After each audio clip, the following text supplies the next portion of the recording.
Hello, everyone.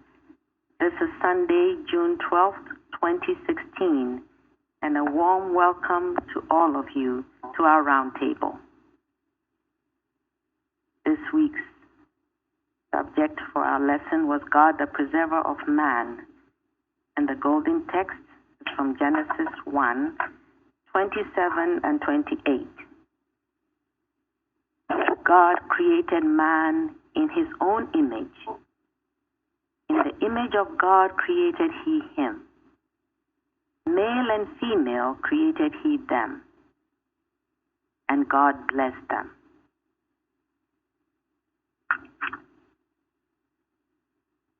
This golden text, I went over it many times this week, and the ending of it really struck me. He says, and God blessed them. And to me, it really sums it all up, that all of these human sufferings would never have been a part of us. And if we understand what Mrs. Eddy is really teaching us through Christian Science, we can know that we can face them down and be free, like the lesson mainly says. I wonder what it meant to anyone else.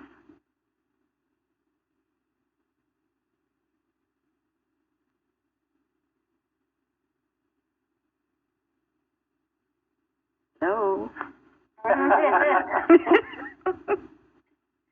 just came to me that we were created by principle, and principle is genderless. We don't have to follow certain social standards and that when we're obedient to God. Yes. Yeah, I mean the male and female so-called qualities that we, the good qualities that we think of as male or female are within each one of us, within all of us. And the good male and female qualities are God's creation, and he blesses them, which means, he gives them power to bless our lives. And it's those qualities that we should embrace in ourselves. To me, this golden text, what it means, or what it represents to me, is that I'm made in the image of God. I have the male and female qualities, and that I don't have to fear or be anxious whether I'm living alone, whether I have a partner, whether any of those otherworldly goals that are put in front of people all the time, or that I don't need to, that I have everything that I need because God made me and he put all those qualities in me. Yep, that's it. But the point is that how we are seeing ourselves throughout our days? I mean, if we are doing so, like you've all said, then we should be having a better life, less fear, isn't it? Well, that's the problem. Yeah. That's the problem as I see it. I can intellectually know that and say, well, my fears are unfounded, but on the day-to-day, then hourly-to-hourly basis, yes, this is something that I have to, myself, speaking for myself, I have to work on be constantly reminded of those qualities and to know that, that's how God made me. Yeah, and I think the wonderful thing about this is that, it's not really an intellectual thing, is that, a man should never fear being tender and kind when God directs that that's the right thing, that's what's needed at the time. And a woman should never fear being strong and taking action, taking initiative, when God directs that it's the right thing, to meet the need. When we bully our way or, humanly will, then that's when these so-called male and female qualities get kind of perverted.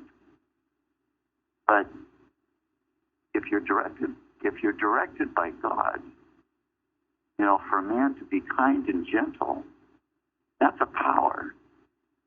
And like the story of Abigail, when she was directed by God to be strong and take action, be a leader at the time, that's a tremendous power. I think And also, I'm sorry. Yeah, no, and it's something that you feel at the time. And people around you feel it and respect it. It's something that one of the previous speakers had said about male and female qualities was very. The thought came that this is all about our own individual completeness, just as we are, the way God made us, with each of those qualities, all of the different qualities that we each have. That's a good comment. The whole idea of completeness is really pretty good, because there have been many times I thought, well, I've got such and such a qualities, but not the others. After reading this week, I thought, well, if that's the way I'm thinking, then I'm not looking at God's creation correctly and myself fitting in with it. Because after all, if He blessed us, male and female, that means that we do indeed fit in with the divine plan. And He created us in His own image. The thought often came this week is like, so why is it that we're always defending what we should be getting rid of with the phrase or statement, oh, I'm human? I hear that often. I heard it again this week many times from other people. I'm human.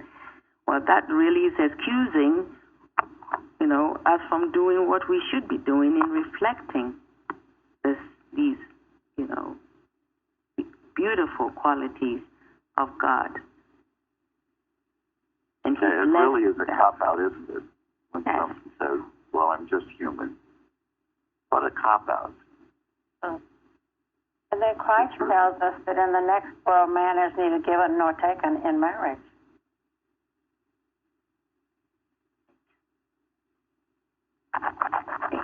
Well, maybe anybody else has anything to say with the golden text? Otherwise, we'll move to science and health then.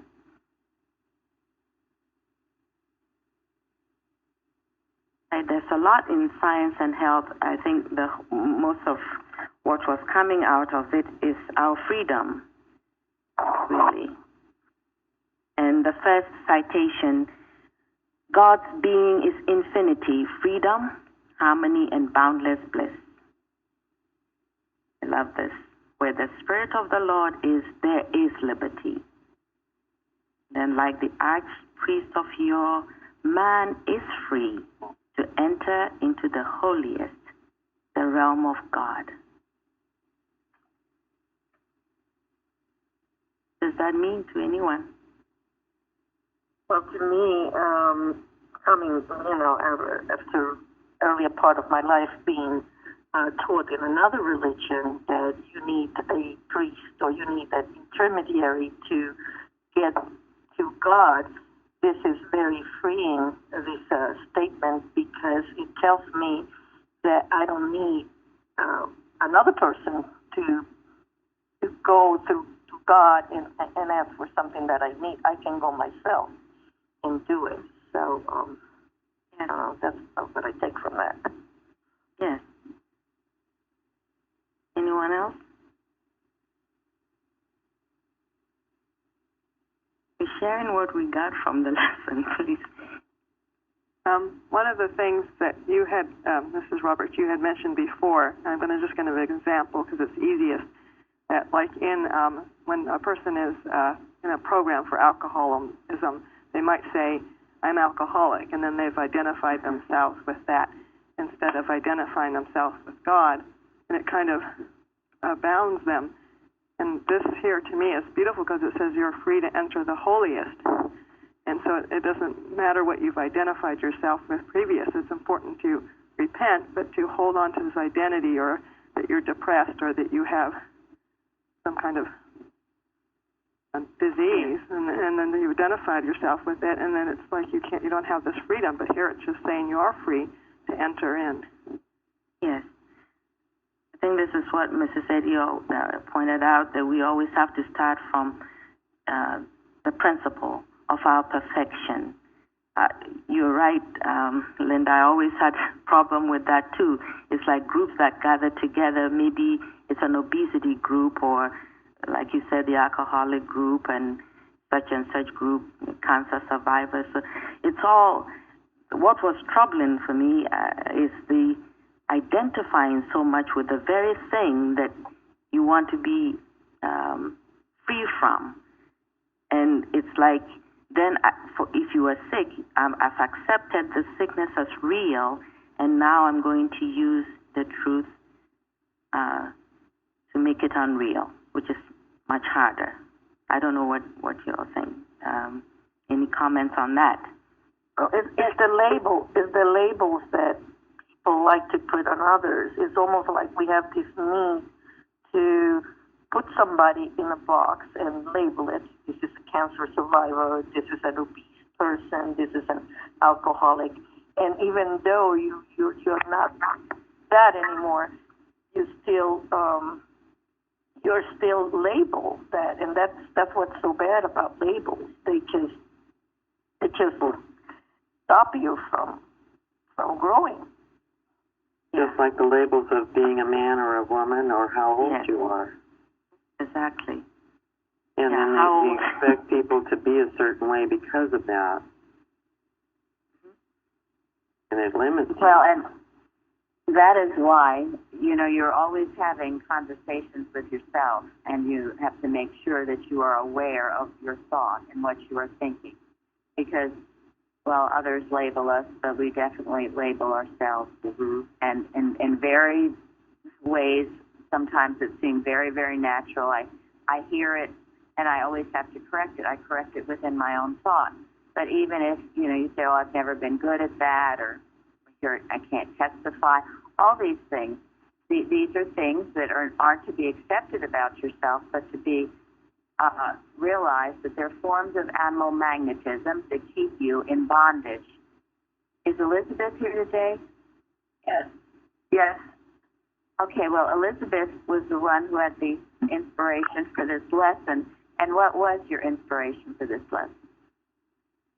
Well, it just came about after I was reading some books about Afghanistan and women. They were nonfiction books, and so, it was true stuff that's happening over there, and it just amazed me in other parts of the world where things are going on that are just so horrible, and it just inspired me to think about women and their identity and the human rights, or rights. Thank you. And of course, Mrs. Eddy was a forerunner in this, which is why she can speak so well to it. But the oppressed, yes, it's women, but it would seem to be all types of oppression that is around the world. And it has to be, we must deal with it in our own thinking to make sure that no one is oppressing us because we are a woman, or because of the color of our skin, or because of our whatever, our so-called background. We know who and what we are as God's child. And when you are really knowing that and not accepting the negative suggestions in your own thought, what does it do to those around you? It lifts them up. Yes. And they will see you differently. Yes. They will see you differently. They will see you differently. They will respect you. Remember, it is mental. The warfare is mental. It begins with you. So if you are feeling oppressed in any way, you change your thought about yourself, and that will lift you up, it will lift others up, but also they will begin to treat you with the respect that you deserve as a child of God. You give it to others as well.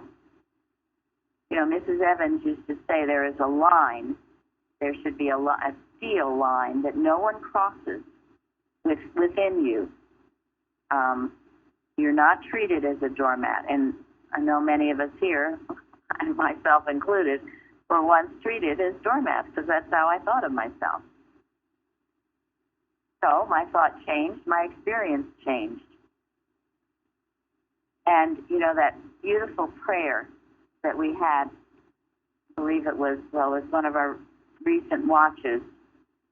And, you know, you work with it often, and it is, Mrs. Eddy said, I would ask that all Christians unite in prayer for the cessation of sin, the oppression of the weak, the accession of power at the sacrifice of individual rights, and especially that divine love shield the innocent from the wrath of the guilty and cause it to praise love. That is a beautiful prayer, and one we should work with often, and reminding ourselves of those who would seem, as Elizabeth mentioned, to be very oppressed at this moment, and even under human laws of bondage. We have the ability to break this bond and set the captive free. And there's no greater challenge or thing to do in this world right now. So remember who and what you are. Don't tread on me. I love that. Don't tread on me. You find loving to others. You go the extra mile, but there is a line that no one crosses. And if you have that within yourself, they will feel it, and they will not cross that line.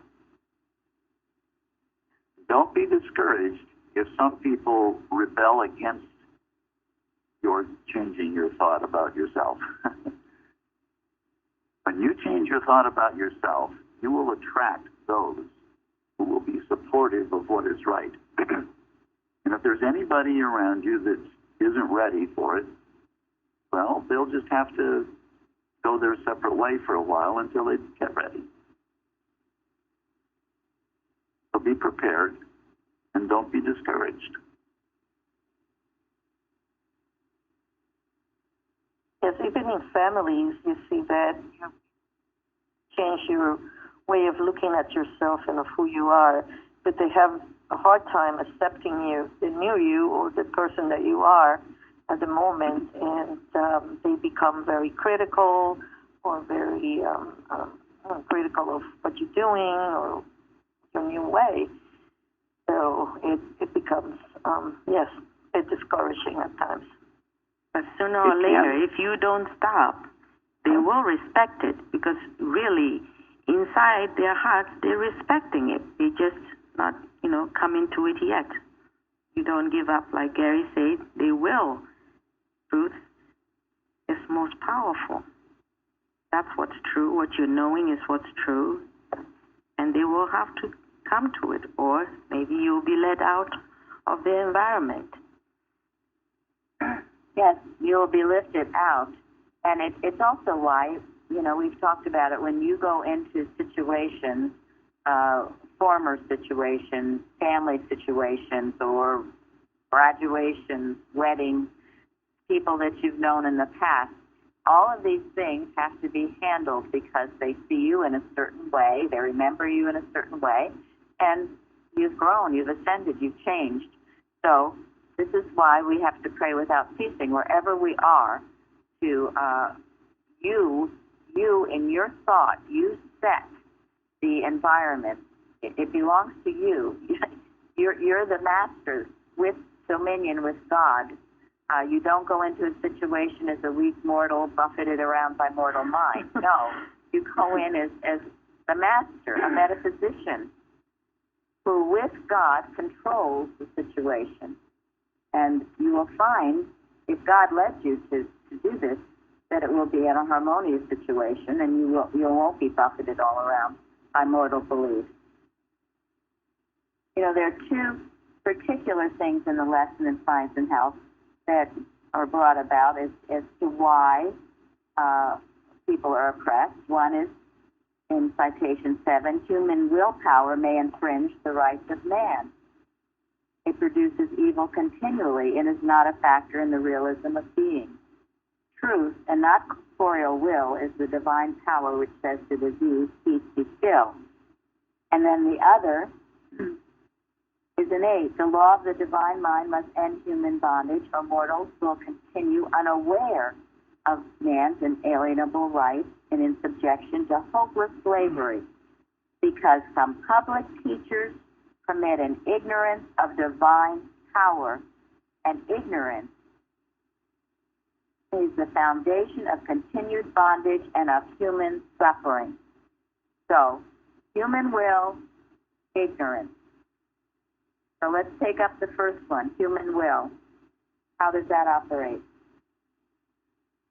To enslave you.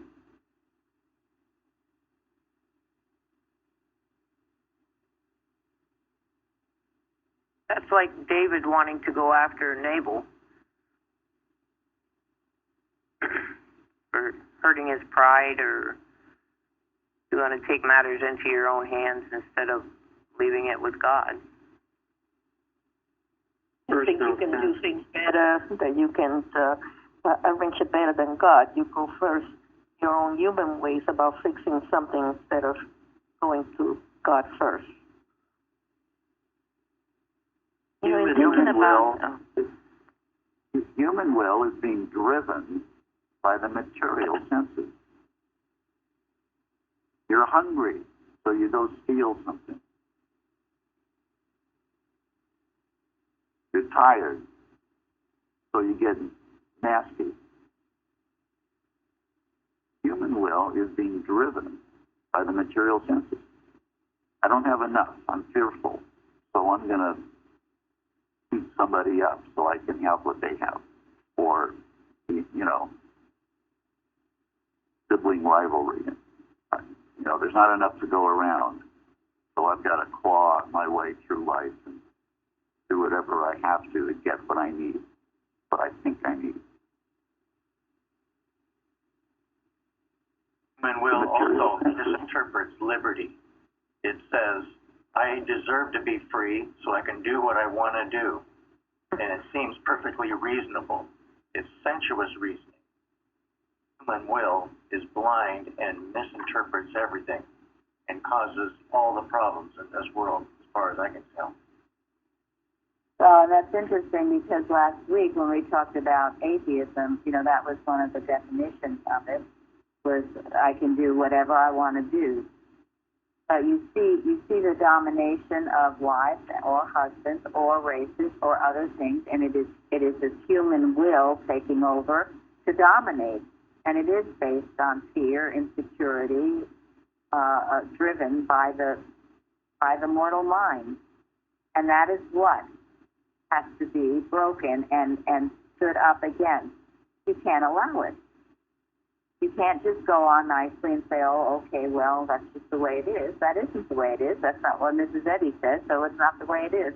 Not what the Bible, not what Jesus taught us. So you challenge it. I think human will is disobedient to God. As simple as that, because it doesn't listen to God before doing anything. It comes back to God when things have gone wrong. But it doesn't go to God before making the first step. So it's complete disobedience of God. If anyone who operates by human will should sit back and ask God for forgiveness. Complete disregard of God. Sinful. Yeah, Mrs. Eddy says something like, I can't quote it exactly, but she says, the human mind sins at every step. Doesn't know any better, really. It thinks it does. Yeah, but it can't. It's a mind apart from God. So it's incapable of telling you anything that's right. So, applying it to ourselves, remember, you don't let anyone dominate you. You give them the power they have in belief. I always go back to that beautiful, with Christ Jesus when he was challenged by Pilate saying, don't you know at the crucifixion, right before he was crucified, don't you know how I have power to kill you? And he said, the only power you have is what God gives, because that's the only power there is. And that is what you stand with. You stand before the face of oppression, knowing that whatever seems to oppress has no power, because it is not of God. As Benjamin said, if it's in disobedience to God, it has no power. And believe it or not, if you challenge it with the power and the might of God, not with your own human will or fearful thinking, but with God, it will dissipate, because that happens to be the truth. It just goes unchallenged. And we see all the time, even around the church or even around our neighborhood, you see people they're always getting busy, trying to be good. Some people call them human good being, human good, however you can express that. But it's full of mistakes, because they try to show themselves that they are good people or they are loving without even knowing if it's required or not. At the end, it's full of mistakes, without asking God, what do you want me to do? You saw in the Bible when Saul was going around doing the same thing, trying to be a good person, making sacrifices, without following the instruction that was given to him, until someone came and told him. And he told someone that he was making sacrifice. I don't know, I'm not putting it exactly, but just paraphrasing the story. But someone told him, obedience is better than sacrifice. Someone will go out and make sacrifices, showing human love, but they don't love at all. Yeah, that's just a big smokescreen. Human will is all about me. Not yes. Yes, absolutely. It's a No God in personal, it. it's personal sense that thinks it knows more than anyone or God. Yeah, extreme personal sense, godless. I think So- one observation. Sorry, go ahead. No, go ahead.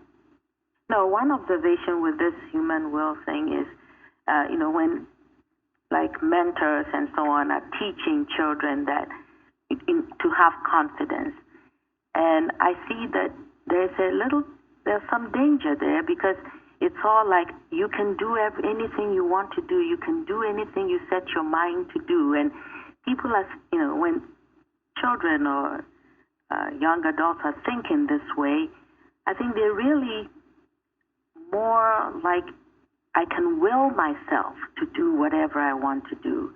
And that's not what Mississippi is saying here. He said we should teach children to follow the moral and spiritual laws of God. That's what brings them closer to God. That's what will make them subject their so-called will to God's will and His purpose for them. Thank you. That is a huge difference. And you're right. And this goes along, I think, with the New Age sort of type thought, where it is more human will and visualizing, but it's godless, and it also has not the moral. No, it has to be based. And again, whatever we do is an unfoldment from God, not our willing. Not otherwise, it's a battle of the beast. My will against someone else who's trying to will, and that you will not succeed. The reason David rose up out of Saul's oppression was he was following God's plan, and he kept to the moral precepts of the Bible that protected and saved him. So it must be with ourselves. Otherwise, it is just a fight of beasts. That is why knowledge of the Bible is so essential. Ignorance of the precepts of the Bible is disastrous. You can be humanly good, but if you don't have the precepts of the Bible firmly embedded in your thought as a basis of your life, that is the ignorance that Mrs. Eddy talks about. That is the second thing that results in human bondage. And that's what Florence was talking about, ignorantly or teaching your children in a false sense of the truth. And this is what is so important. This is why our liberator, this past one, has been devoted to the next generation. Because they have to be taught the precepts of the Bible. They have to be taught what is true, so they're not duped by what is false. And if you haven't read The Liberator, all of you should be working actively with our magazine, with a newsletter. These things are teaching and instructing and elevating thought. And as we do it in unity, it's spiritualizing the world, mankind, and that's also true, of course, of the forum. All the things are our weekly watching point. These are great avenues for growth and progress, not just individually, but collectively. So yes, the next part is commit in ignorance of the divine power, and ignorance that is the foundation of continued bondage and human suffering. So, what do we do about that? I just mentioned most of it, but go ahead.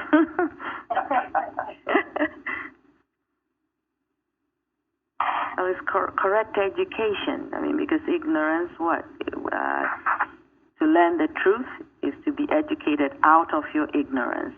So, for example, Go ahead. No, I was going to say, for example, this thing as if your rights are from someone, a person or some group or something, where Citation 5 is talking about God has built a higher platform of human rights, and he has built it on diviner claims. I mean, if someone is being taught this truth, it makes a big difference, I feel. Well, and what do we see in our public schools? They stress math, science, the material-based kinds of so-called truth, and yet, what have we done? We've outlawed the reading of the Bible in our public schools. I mean, it's like national suicide to prevent the most important education from taking place in our public schools. This is why we have to be so diligent. This is the work we have to do. Because the devil is at work to take away true education from our children. It's trying. And that is our battle. If they don't get it from home and then they don't have it at school, it's a big falling away. Yes. I found, Go ahead, Mike. what I found was that being a stranger in a new land, that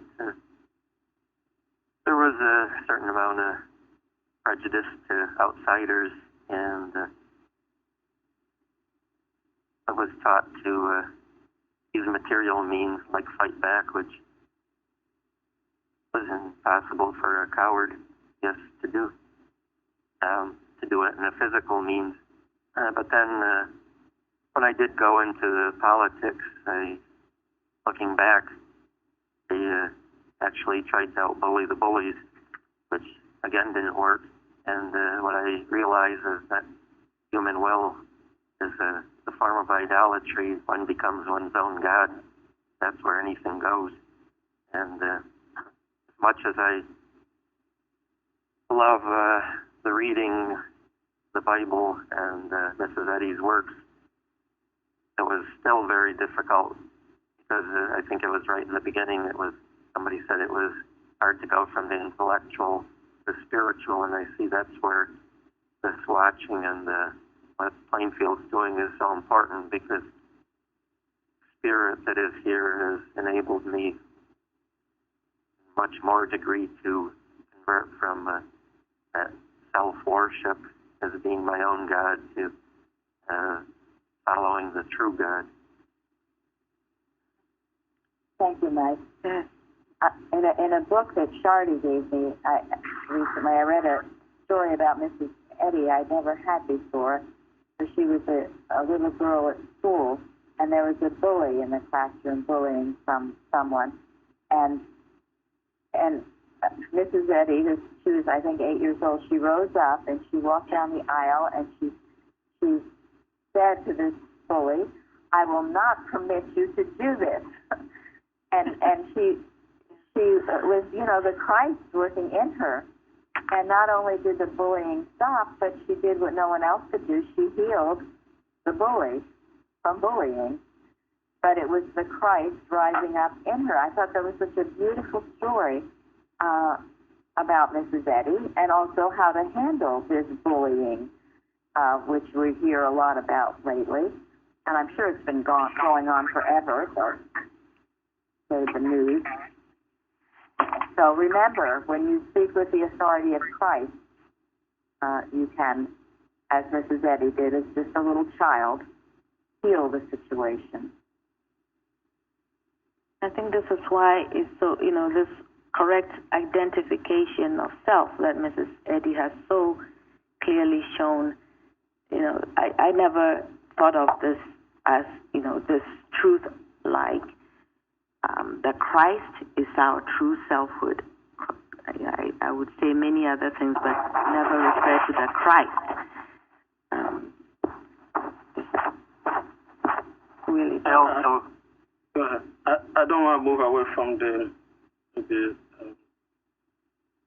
points we're talking about, but I'm just looking at, I was reading down, looking at what Mrs. Eddy was saying here.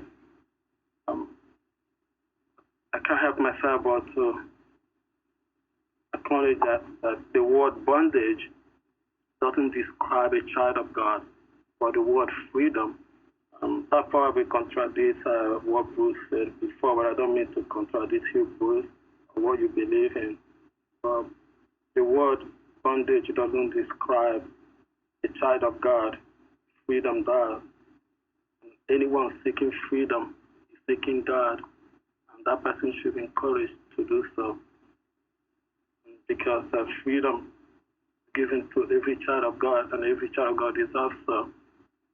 If a child of God is seeking freedom, means seeking freedom from something but that has bound that person. It could be sickness, it could be oppression, it could be sin, and you should seek freedom from this evil. And it could be slavery, as Mercedes is pointing out here. I don't care who is slaving somebody, but slaves should seek for freedom. Sick should seek for freedom. The oppressed should seek for freedom. By so they shall find God. But if you lay yourself to be bound by this evil, you are ignoring God, and also you're ignoring yourself as a child of God. And that's the greatest sin. I just don't want to let it go by. Now, this is a very important point. Thank you, Benjamin. And everybody is seeking freedom. Everybody is already seeking freedom. And we've got two statements in here in Science and Health. The end of citation 6. What's the very last sentence in that citation? Truth makes man free. Truth makes man free. And the last sentence in citation 8. The second paragraph. The end of the second paragraph. God made man free. So you're absolutely right, Benjamin. But since we're already seeking freedom, what we need to seek And what we want to help everybody, lead everybody to, is the truth. And that's why the Bible needs to be the basis of our education. Why science and health is so essential to the world right now. The world needs the truth that is Christian Science. Freedom without, freedom without it. Without it, there is no freedom. Yeah. If you don't have the truth, the freedom will lead you astray, and you think you can bully and you can do anything. You know that you can do anything. That's right. That's bullying and protest and anything. You know. You have a right to do anything. That's what they think of freedom, and that is that is not Bible-led, and that is not truth-led. That is not the wrong kind of freedom. It's not freedom at all. You're absolutely right. And I think the idea of the bully and bullying is very important, and I'm glad it was brought up, and it makes me think that it's important for me to really identify what my bullies are. Because it may not be something that's so big and bad trying to force me around, but it could be something like culture, like I'm from this culture, so I should behave this way, or this is my heritage, or this is where I live. So anything that limits me or tries to dominate me and tell me that because this is my circumstance, this is how I should be, is a bully, because it's making me think about any, human laws. Yeah, and I think that's very new to me to be realizing that, and thank you for this. That's a great, thank you, J.D. That maybe we'll give another word for belief and just call it bullies. Instead of belief, think of it as a bully, because it does bully you.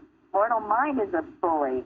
And, of course, the bondage is not just from, it's the domination of anything, including, as someone mentioned, pain, Benjamin, pain, sin, sickness. All those are bullies, beliefs, domination.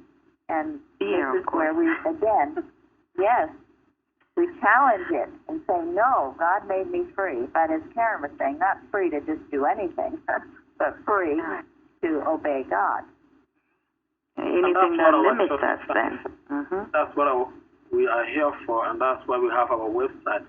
Imagine, we see all the time, we read the statistics from Jeremy, how many people from all parts of the world who may not even have access to our church 20 years ago, but today they do. And God is setting them free from any bondage that is bound them in their country or in their villages. And that's the vision of Mrs. A.D. That's why we are here. And that's why I am here. I believe every one of us are here for this purpose, to make sure that this word of God goes out to every corner of the world and set people free by knowing the truth that Jesus said, that we set mankind free, that Mr. A.D. works so hard. And it will be a sin for me or for anyone if we discourage this truth and saying that mankind does not deserve to be free from any form of bondage or bullying that has bound them. It will be a sin for me to think so. Thank you. Yeah. I think also... John, Ben, go ahead. Okay, I think that it's interesting that we are talking about we're seeking freedom, or we're seeking it. I think that's why, to me, science and health is it. I mean, bringing it to the world for everyone to see, because it is the one that is teaching us that we already have this freedom. It is inherent in everyone. And then, of course, we go on to face down the bullies or the limitations that make us not see this freedom that is already here. We each have it. We each have it. It is inherent. And when the bullies come, and when the bullies come, that he says, be so instant in truth that error is always too late. She says error is a coward before the truth. That's why we need to be so grateful to have Christian Science. Because it is the truth, and it's the only thing that gives us freedom from every darned bully. Who's that, Mike? Yes, and that was perfect. Thank you, Gary, because what I was going to say was that Mrs. Eddy either had it or developed it or both at a very young age and was able to use that instant to stop the bully that Mrs. Singletary noted about. And what Mrs. Eddy gave to us, which she says was very unnatural to her, was the method of arguing to attain that spiritual instantness to defy this. And that's exactly what I say I'm learning here at Plainfield, is that ability to use the argument to get my spirituality up to where I'm not constantly falling into the trap of the bullies.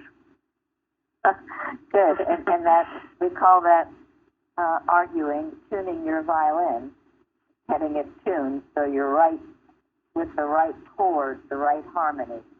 And the more you work at it, the more you think of it, and the more you stay, the athletes call it being in the zone, where they're just focused and in that place where they feel moved by a greater power. The more you are there, then the less you're having to argue and tune. And Mrs. Eddy, of course, was a wonderful example, as was Christ Jesus, of being in the zone, if you will. And when you are in the zone, and the bullies come, it is such an offense.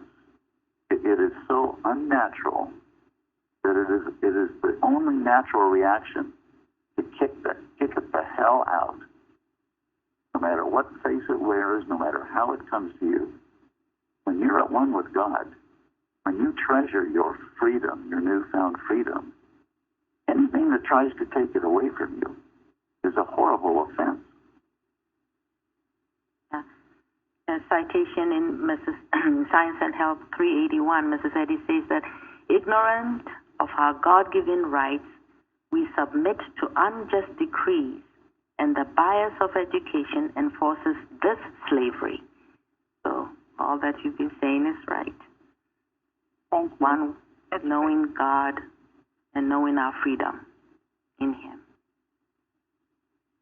Yeah. And this is why you pray daily that our website, this is our missionary work, as Benjamin said. It goes out all over the world. And Jeremy spends hours working on it. And many of you do too, in various ways. But if all you do is get on it every day and read it and partake of it, you are doing much.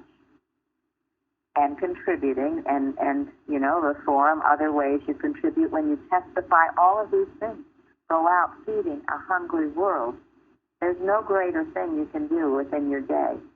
So don't neglect it. Remember the rule, one of the daily duties, the alertness to duty, shall neither forget nor neglect our duty to God, to our leader, and to mankind.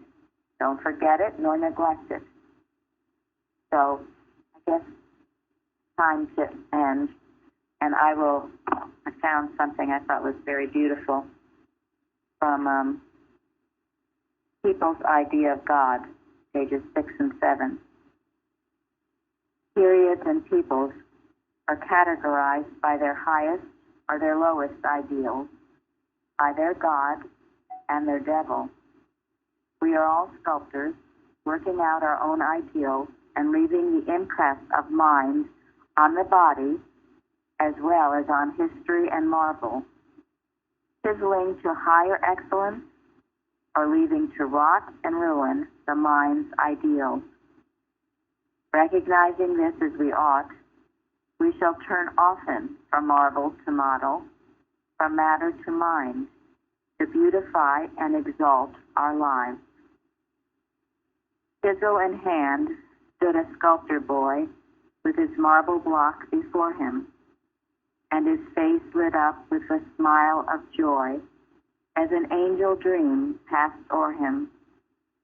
He carved the dream on that shapeless stone, with many a sharp incision. With heaven's own light, the sculptor shone, he had caught the angel vision. Sculptors of life are we as we stand, with our lives uncarved before us, waiting the hour when at God's command our life dream passes o'er us. If we carve it then on the yielding stone with many a sharp incision, its heavenly beauty shall be our own, our lives, that angel vision. Thank you all. We will go forward and have a dynamic, healing service. Thank you. Thank you. Thank you so much. Thank you.